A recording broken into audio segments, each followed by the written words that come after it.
हरे कृष्णा। ओम नमो भगवते वासुदेवाय। आप सभी भक्तों को श्रावण पुत्रदा एकादशी की हार्दिक शुभकामनाएं। आइए श्रवण करते हैं श्रावण पुत्रदा एकादशी व्रत की संपूर्ण व्रत कथा। कथा शुरू करने से पहले मैं आप सभी को कृष्ण भगवान और राधा रानी की वृंदावन से जुड़ी एक सुंदर सी कथा सुनाने जा रहे हूँ। इस कथा के श्रवण से अपार पुण्य की प्राप्ति होती है। फिर श्रवण करेंगे एकादशी व्रत कथा। तो प्रेम से बोलिए हरे कृष्ण राधे राधे, जय श्री गणेश। एक बार की बात है कि श्री कृष्ण दर्शन करने के लिए एक नवयुवक अपने संसार को त्याग कर भजन करते हेतु ब्रज की शरण में आया। दिन भर हरे कृष्ण जप करता, श्री राधा माधव का लीला स्मरण करता और सूर्य अस्त के पश्चात भिक्षा मांगकर एक रोटी ले आता। एक बार शीतकाल में प्रातः वृष्टि होने लगी और वह नवयुवक थर थर कांपने लगा। वह नवयुवक एक प्राचीन कदम वृक्ष की खोक में जाकर बैठ गया और श्याम सुंदर का ध्यान करने लगा। तभी सामने के एक वृक्ष से आवाज आई, देखो एक महात्मा तुम्हारी शरण में आए हैं, उन पर थोड़ी कृपा करो। उत्तर में उस वृक्ष ने, जिसकी खोख में वह बैठा था, कहा, आप ही थोड़ी कृपा कर दो ना। सहसा सामने वाले वृक्ष में से एक मोर उतर कर आया और अपने सुंदर इंद्रधनुषी पंख फैलाकर खड़ा हो गया। 3 अन्य मोर उतरकर पहले वाले मयूर के पास आए और उस नवयुवक के सम्मुख गोलार्ध में पंख फैलाकर खड़े हो गए। उन नर्तशील मयूरों के मध्य मस्तक पर मनोक मोर पीछ धारण किए हुए, बाधरों पर मुरली धरे तथा प्रेम दर्शक आकर्षक नेत्र वाले पुण्य दर्शन स्वयं श्री कृष्ण प्रकट हुए। ब्रज के कल्प तरुओं की कृपा ने उस भक्त को श्री कृष्ण दर्शन से धन्य किया। इस कथा द्वारा हमें वृंदावन के कल्प वृक्षों की शक्ति एवं कृपा ज्ञात होती है। निष्कर्ष ये है कि हमें इन महान भक्त वृक्षों का आश्रय ग्रहण करना चाहिए। इन वृक्षों की शरणागत हो, अपने मन की बात कहो, अपनी समस्या बताओ, उनसे कृपा याचना करो, एक चमत्कार की प्रतीक्षा करो। चमत्कार ही वृंदावन को चमत्कारी बनाते हैं। प्रेम से बोलिए राधे राधे। द्वापर युग के आरंभ में महिष्मती नाम की एक नगरी थी, जिसमें महिजित नाम का राजा राज्य करता था। लेकिन पुत्रहीन होने के कारण राजा को राज्य सुखदायक नहीं लगता था। उसका मानना था कि जिसके संतान न हो उसके लिए यह लोक और परलोक दोनों ही दुखदायक होते हैं। पुत्र सुख की प्राप्ति के लिए राजा ने अनेक उपाय किए, परंतु राजा को पुत्र की प्राप्ति नहीं हुई। वृद्ध अवस्था आती देखकर राजा ने प्रजा के प्रतिनिधियों को बुलाया और कहा, हे प्रजाजनों, मेरे खजाने में अन्याय से उपार्जन किया हुआ धन नहीं है। न मैंने कभी देवताओं तथा ब्राह्मणों का धन छीना है। किसी दूसरे की धरोहर भी मैंने नहीं ली। प्रजा को पुत्र के समान पालता रहा। मैं अपराधियों को पुत्र तथा बांधवों की तरह दंड देता रहा। कभी किसी से घृणा नहीं की, सबको समान माना है। सज्जनों की सदा पूजा करता हूँ। इस प्रकार धर्मयुक्त राज्य करते हुए भी मेरे पुत्र नहीं है, सो मैं अत्यंत दुख पा रहा हूँ। इसका क्या कारण है? राजा महिजित की इस बात को विचारने के लिए मंत्री तथा प्रजा के प्रतिनिधि वन को गए। वहाँ बड़े बड़े ऋषि मुनियों के दर्शन किए। राजा की उत्तम कामना की पूर्ति के लिए किसी श्रेष्ठ तपस्वी मुनि को देखते फिरते रहे। एक आश्रम में उन्होंने एक अत्यंत वयोवृद्ध धर्म के ज्ञाता, बड़े तपस्वी, परमात्मा में मन लगाए हुए निराहार, जितेंद्रिय, जितात्मा, जित क्रोध, सनातन धर्म के गूढ़ तत्वों को जानने वाले समस्त शास्त्रों के ज्ञाता महात्मा लोमस मुनि को देखा, जिनका कल्प के व्यतीत होने पर एक रोम गिरता था। सबने जाकर ऋषि को प्रणाम किया। उन लोगों को देखकर मुनि ने पूछा कि आप लोग किस कारण से आए हैं। निस्संदेह मैं आप लोगों का हित करूंगा। मेरा जन्म केवल दूसरों के उपकार के लिए हुआ है, इसमें संदेह मत करो।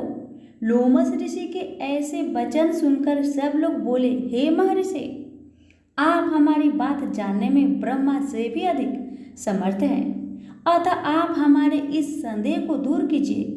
महिष्मति पुरी का धर्मात्मा राजा महिजीत प्रजा का पुत्र के समान पालन करता है, फिर भी वह पुत्रहीन होने के कारण दुखी है। उन लोगों ने आगे कहा कि हम लोग उसकी प्रजा हैं, अतः उसके दुख से हम भी दुखी हैं।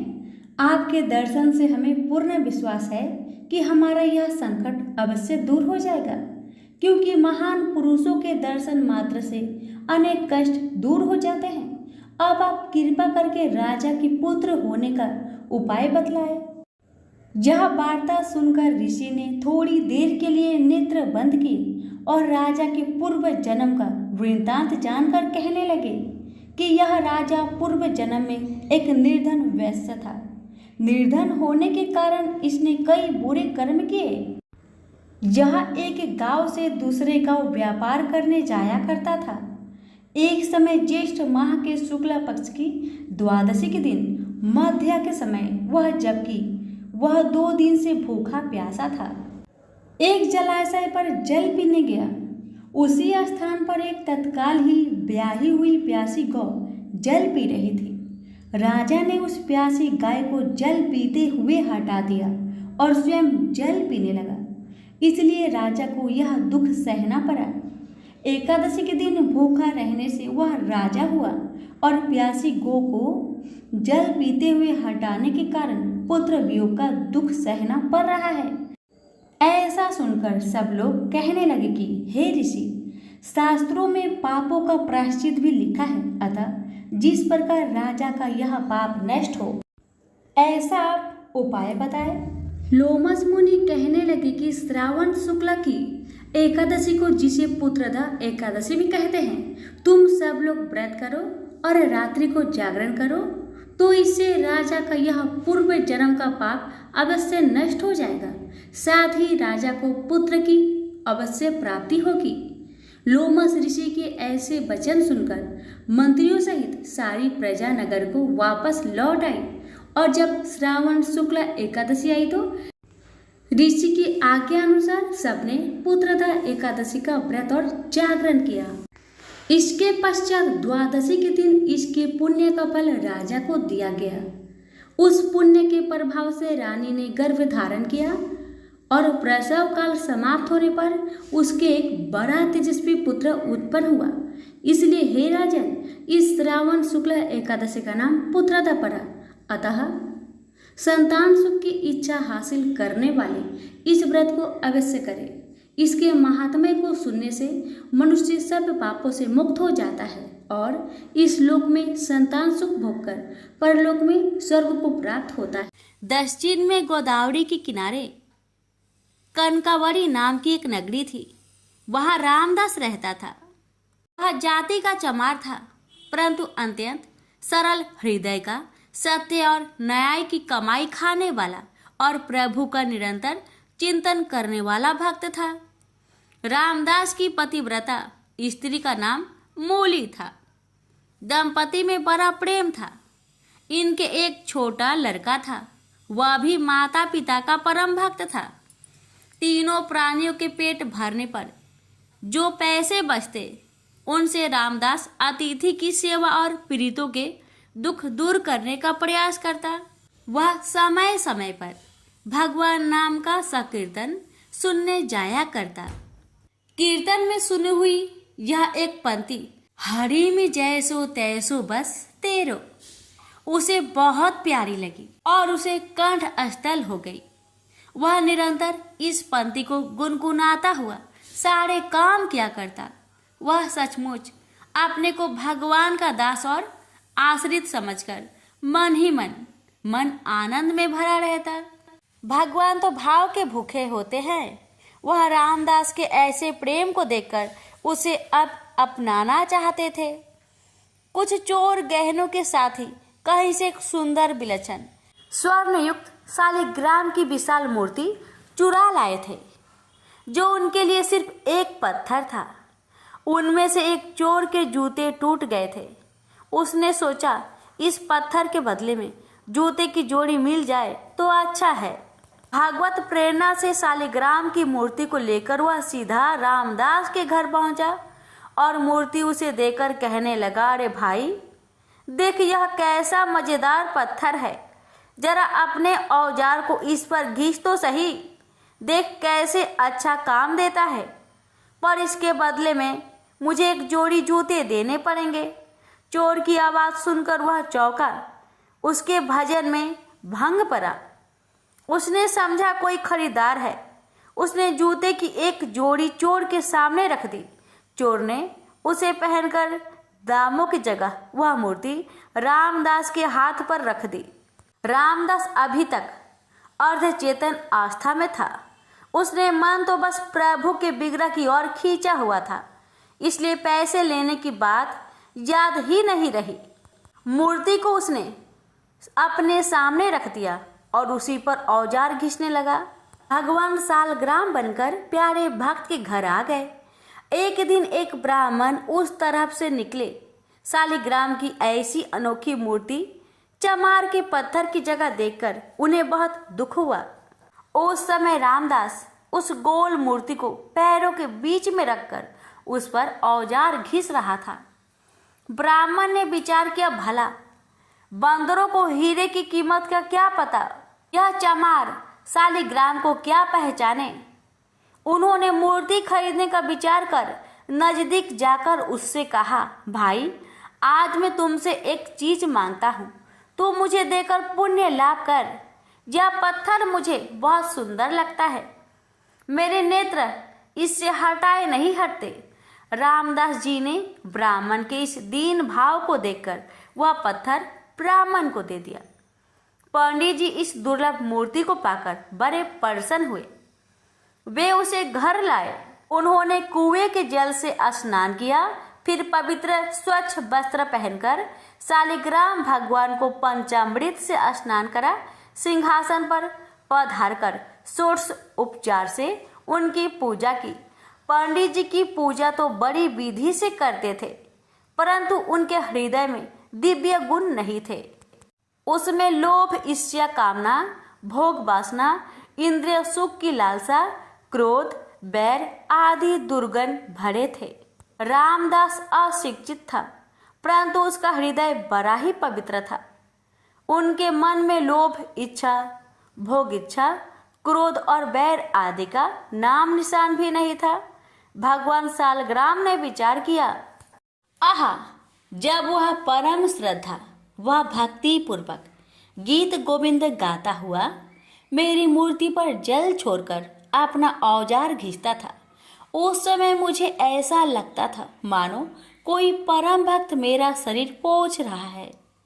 जब वह मेरा नाम संकीर्तन करता हुआ मूर्ति को पैर पर रखकर उस पर चमड़ा रखकर काटता था, तब मुझे ऐसा लगता मानो मेरे अंगों पर कोई भक्त चंदन कस्तूरी का लेप कर रहा है। अवश्य ही उसको मेरे यथार्थ स्वरूप का ज्ञान नहीं है, परंतु उसने अपनी सरल विशुद्ध निस्वार्थ भक्ति से मुझे बस में कर लिया। मैं जैसा विशुद्ध और निस्वार्थ भक्ति से बस होता हूँ, वैसा दूसरे किसी साधन से नहीं होता। ब्राह्मण की पूजा सच्ची नहीं है, वह मेरा भक्त नहीं है, वह तो अपनी कामनाओं का भक्त है। यह विचार कर भगवान शालिग्राम ने पुनः रामदास के घर जाने का निश्चय किया और रात को स्वप्न में ब्राह्मण से कहा, तू मुझे रामदास के घर पहुंचा दो। ब्राह्मण सुबह ही रामदास के घर शालिग्राम की मूर्ति को लेकर पहुंच गया और उसने रामदास से कहा, रामदास, ये कोई साधारण पत्थर नहीं है, ये तो साक्षात भगवान ही हैं, तीनों लोकों के स्वामी हैं। अब तू बहुत प्रेम से इनकी पूजा करना।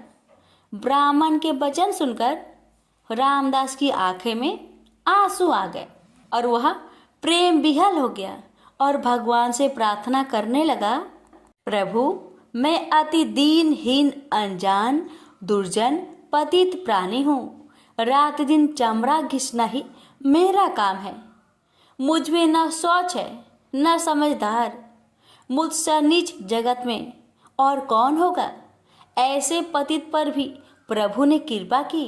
अब रामदास दिन और रात भगवान के प्रेम में कभी रोता और कभी हंसता तो कभी नाचता। अब तो उसे एक ही रट लग गई। नाथ, आप मुझे दर्शन दो।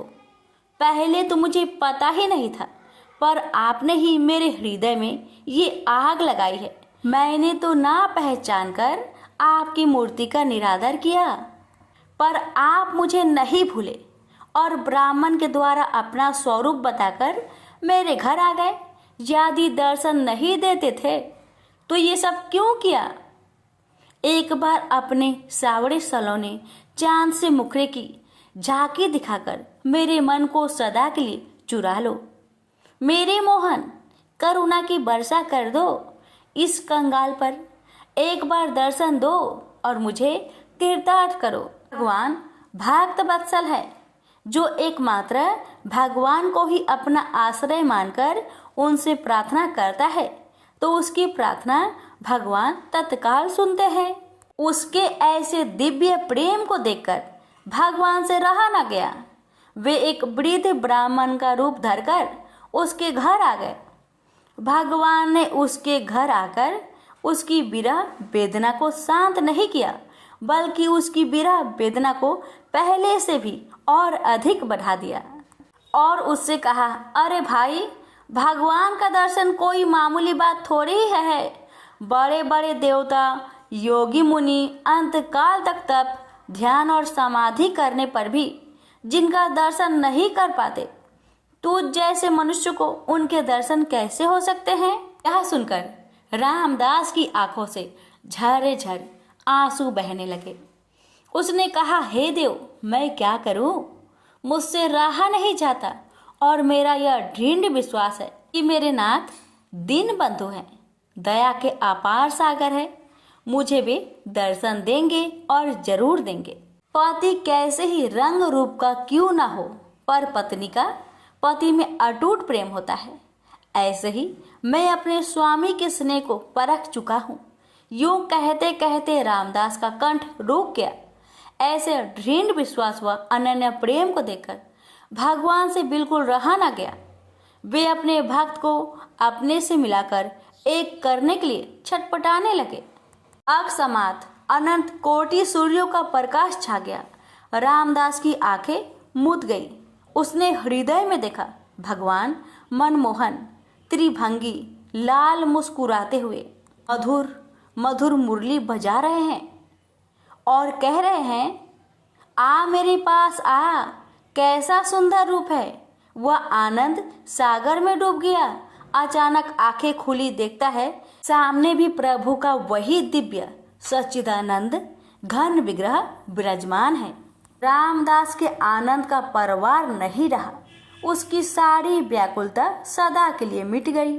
भगवान ने उसे अपने में समा लिया और उसने प्रभु के दिव्य धाम में जाकर नित्य पार्षद का शरीर ग्रहण किया। प्रेम से बोलिए, हरे कृष्णा कृष्ण कृष्ण हरे हरे, हरे राम राम राम राम राम हरे हरे। कथा को शेयर अवश्य कीजिए। भगवान आपकी मनोकामना को पूर्ण करेंगे। लंकापति रावण के वध के बाद जब अयोध्यापति प्रभु श्री राम की कीर्ति दूर दूर तक फैल रही थी और वह मर्यादा पुरुषोत्तम कहलाने लगे, तब एक दिन महादेव शिव की इच्छा भी मर्यादा पुरुषोत्तम श्री राम से मिलने की हुई। पार्वती को संग लेकर महादेव कैलाश पर्वत उतरकर अयोध्या नगरी के रास्ते चल पड़े। भगवान शिव और मां पार्वती को अयोध्या आया देखकर राम जी बहुत खुश हुए। माता जानकी ने उनका उचित आदर सत्कार किया और स्वयं भोजन बनाने के लिए रसोई में चली गई। इस बीच भगवान शिव ने श्री राम जी से पूछा, आपके सेवक हनुमान जी दिखाई नहीं पड़ रहे हैं। श्री राम बोले, वे बगीचे में हैं। शिव जी ने श्री राम जी से बगीचे में जाने की अनुमति मांगी और पार्वती जी का हाथ थामकर बगीचे में आ गए। बगीचे की खूबसूरती देखकर उनका मन मोहित हो गया। आम के एक घने वृक्ष के नीचे हनुमान जी दीन दुनिया से बेखबर गहरी नींद में सोए थे और एक लय में खराटे से राम नाम की ध्वनि उठ रही थी। चकित होकर शिव जी और माता पार्वती एक दूसरे की ओर देखने लगे। माता पार्वती मुस्कुरा उठी और वृक्ष की डालियों की ओर इशारा किया। राम नाम सुनकर पेड़ की डालियां भी झूमने लगी थी और इनके बीच से भी राम नाम उच्चारित हो रहा था। शिव जी इस राम नाम की धुन में मस्त मगन होकर खुद भी राम राम कहकर नाचने लगे। माता पार्वती जी ने भी अपने पति का अनुसरण किया और अपने कोमल पैर थिरकाने लगी। शिव जी और पार्वती जी के नृत्य से ऐसी झनकार उठी कि स्वर्ग लोक के देवतागण भी आकर्षित होकर बगीचे में आ गए और राम नाम की धुन में सभी मस्त हो गए। माता जानकी भोजन तैयार करके प्रतीक्षार्थ थी, परंतु संध्या घिरने तक भी अतिथि नहीं पधारे। तब अपने देवर लक्ष्मण जी को बगीचे में भेजा। लक्ष्मण जी तो स्वयं को श्री राम का सेवक ही मानते थे। अब बगीचे में आकर जब उन्होंने धरती पर स्वर्ग का नजारा देखा तो खुद भी राम नाम की धुन में झूम उठे। महल में माता जानकी परेशान हो रही थी कि अभी तक भोजन ग्रहण करने कोई भी क्यों नहीं आया। उन्होंने श्री राम जी से कहा, भोजन ठंडा हो रहा है, चलिए हम ही जाकर बगीचे में से सभी को ले आए। जब राम जी बगीचे में गए तो वहां राम नाम की धुन मची हुई थी। हनुमान जी गहरी नींद में सोए हुए थे और उनके खराटों से अभी तक राम नाम निकल रहा था। श्री राम भाव विहल हो उठे। राम जी ने हनुमान जी को नींद से जगाया और प्रेम से उनकी तरफ निहारने लगे। हनुमान जी प्रभु को आया देख शीघ्रता से उठ खड़े हुए। नित्य की सभा भंग हो गई। शिव जी खुले कंठ से हनुमान जी की राम भक्ति की सराहना करने लगे। हनुमान जी सकुचाए लेकिन मन ही मन खुश हो रहे थे। श्री सिया राम ने भोजन करने का आग्रह भगवान शिव जी से किया।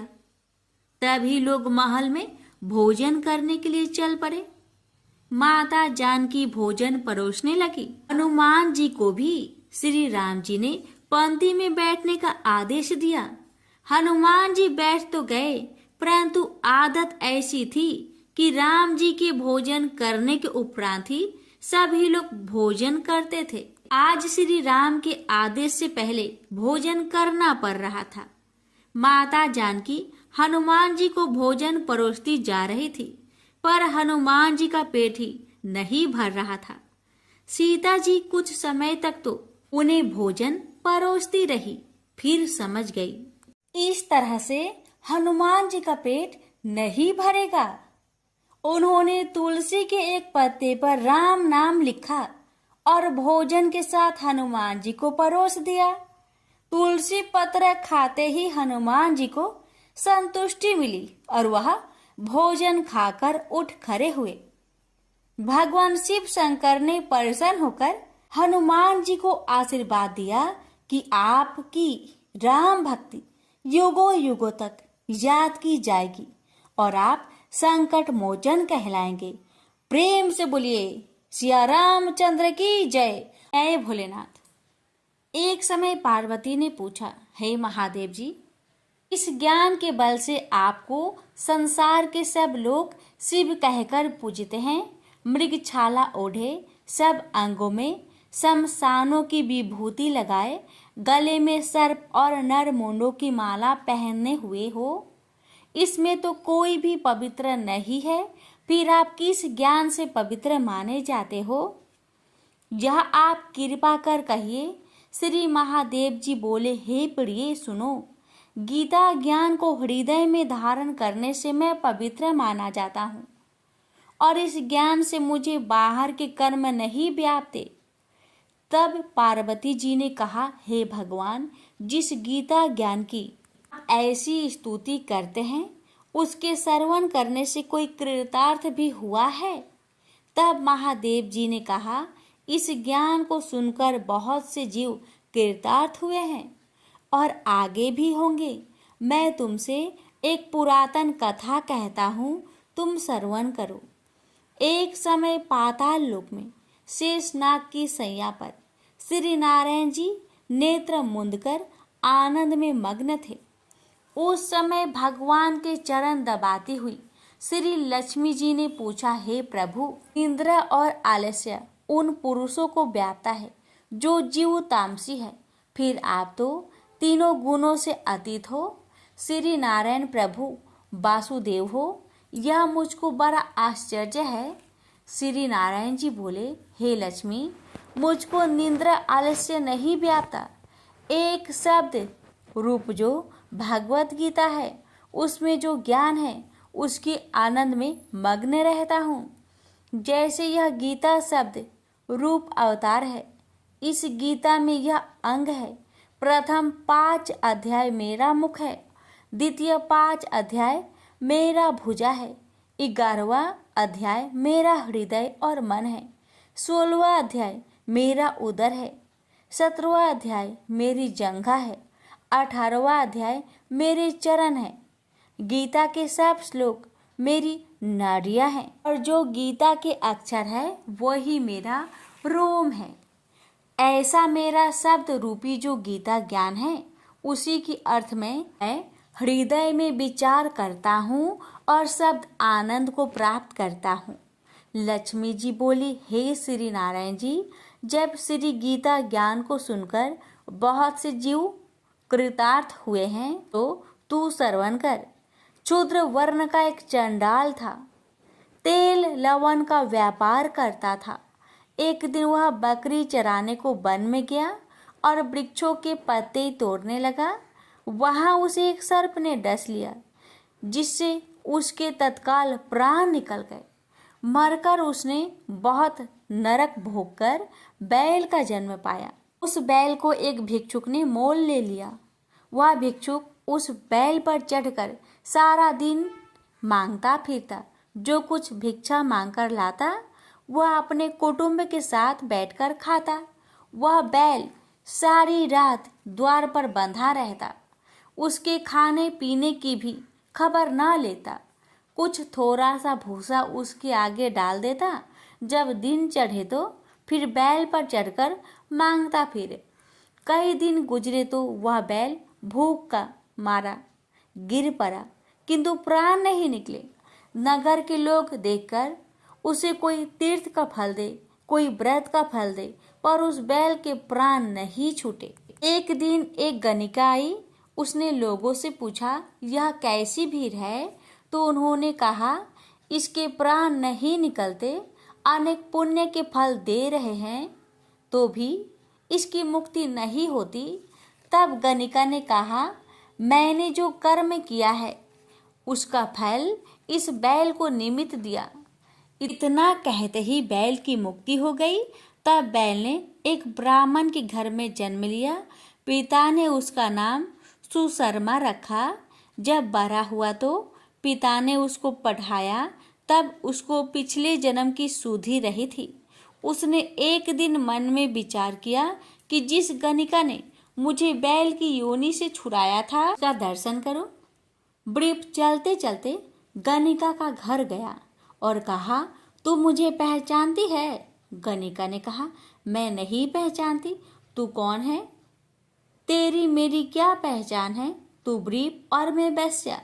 तब वृप ने कहा, मैं वही बैल हूँ जिसको तुमने अपना पुण्य दिया था। तब मैं बैल की योनि से छूटा था। अब मैं वृप के घर जन्मा हूँ। तू वह अपना पुण्य बता। गणिका ने कहा, मैंने अपने जाने कोई पुण्य नहीं दिया, परंतु मेरे घर एक तोता है। वह सवेरे कुछ पढ़ता है, मैं उसके वाक्य सुनती हूँ। उस पुण्य का फल मैंने तेरे निमित्त दिया था। तब वृप ने तोते से पूछा कि तू सवेरे सवेरे क्या पढ़ता है? तो तोते ने कहा, मैं पिछले जन्म में ब्रीप का पुत्र था। पिता ने मुझे गीता के पहले अध्याय का पाठ सिखाया था। एक दिन मैंने अज्ञानवश गुरु से कहा कि तुमने मुझे क्या पढ़ाया है। तब गुरुजी ने मुझे श्राप दिया कि तू सुआ हो जा। तब मैं सुआ हुआ। एक दिन फंदक पकड़ ले गया। एक ब्रीप ने मुझे मोल ले लिया। वह ब्रीप भी अपने पुत्र को गीता का पाठ सिखाता था। तब मैंने भी यह पाठ सीख लिया। एक दिन ब्रीप के घर चोर घुस पड़े। उनको धन तो प्राप्त न हुआ, किंतु वह मेरा पिंजरा उठा ले गए। यह गणिका उनकी मित्र थी। वह मुझे इसके पास ले आए। सो मैं नित्य प्रातः गीता के पहले अध्याय का पाठ करता हूँ। यह सुनती है, पर इसकी बुद्धि में नहीं आता। जो मैं पढ़ता हूँ वही पुण्य तेरे निमित्त दिया था। सो हे लक्ष्मी, तब गणिका ने बुरे कर्म छोड़ दिए, नित्य प्रति स्नान करे और श्री गीता जी के प्रथम अध्याय का पाठ करे। इससे उसकी भी मुक्ति हुई। और नारायण जी ने कहा, हे लक्ष्मी जी, जो कोई अनजान कर भी गीता की पाठ करे उसको भी मुक्ति मिलेगी। प्रेम से बोलिए हर हर महादेव। लक्ष्मी नारायण की जय। लापसी तपसी की कथा। एक लापसी था, एक तपसी था। तपसी हमेशा भगवान की तपस्या में लीन रहता था। लापसी रोजाना सवा सेर की लापसी बनाकर भगवान का भोग लगाकर जीम लेता था। एक दिन दोनों लड़ने लगे। लापसी बोला, मैं रोज भगवान की तपस्या करता हूँ, इसलिए मैं बड़ा हूँ। लापसी बोला कि मैं रोज भगवान को सवा सेर लापसी का भोग लगाता हूँ, इसलिए मैं बड़ा हूँ। नारद जी वहां से गुजर रहे थे। दोनों को लड़ता देखकर उनसे पूछा कि क्यों तुम लड़ रहे हो। लापसी ने खुद को बड़ा होने का कारण बताया और तपसी ने अपना कारण बताया। नारद जी बोले, तुम्हारा फैसला मैं कर दूंगा। दूसरे दिन लापसी और तपसी नहाकर अपनी रोज की भक्ति करने आए तो नारद जी ने छुपकर 1.25 करोड़ की एक एक अंगूठी उन दोनों के आगे रख दी। तपसी की नजर जब अंगूठी पर पड़ी तो उसने चुपचाप अंगूठी उठाकर अपने नीचे दबा ली। लापसी की नजर अंगूठी पर पड़ी, लेकिन उसने ध्यान नहीं दिया। भगवान को भोग लगाकर लापसी खाने लगा। नारद जी सामने आए तो दोनों ने पूछा कि कौन बड़ा। तो नारद जी ने तपसी को खड़ा होने को कहा। वो खड़ा हुआ तो उसके नीचे दबी अंगूठी दिखाई पड़ी। नारद जी ने तपसी से कहा, तपस्या करने के बाद भी तुम्हारी चोरी करने की आदत नहीं गई, इसलिए लापसी बड़ा है और तुम्हें तुम्हारी तपस्या का कोई भी फल नहीं मिलेगा। तपसी शर्मिंदा होकर माफी मांगने लगा। उसने नारद जी से पूछा, मुझे मेरी तपस्या का फल कैसे मिलेगा। नारद जी ने कहा, यदि कोई गाय और कुत्ते की रोटी नहीं बनाएगा तो फल तुझे मिलेगा। यदि कोई ब्राह्मण को भोजन करवाकर दक्षिणा नहीं देगा तो फल तुझे मिलेगा। यदि कोई साड़ी के साथ ब्लाउज नहीं देगा तो फल तुझे मिलेगा। यदि कोई दिए से दिया जलाएगा तो फल तुझे मिलेगा। यदि कोई सारी कहानी सुने लेकिन तुम्हारी कहानी नहीं सुने तो फल तुझे मिलेगा। उसी दिन से हर व्रत कथा कहानी के साथ लापसी तपसी की कहानी भी सुनी और कही जाती है। प्रेम से बोलिए लक्ष्मी नारायण की जय।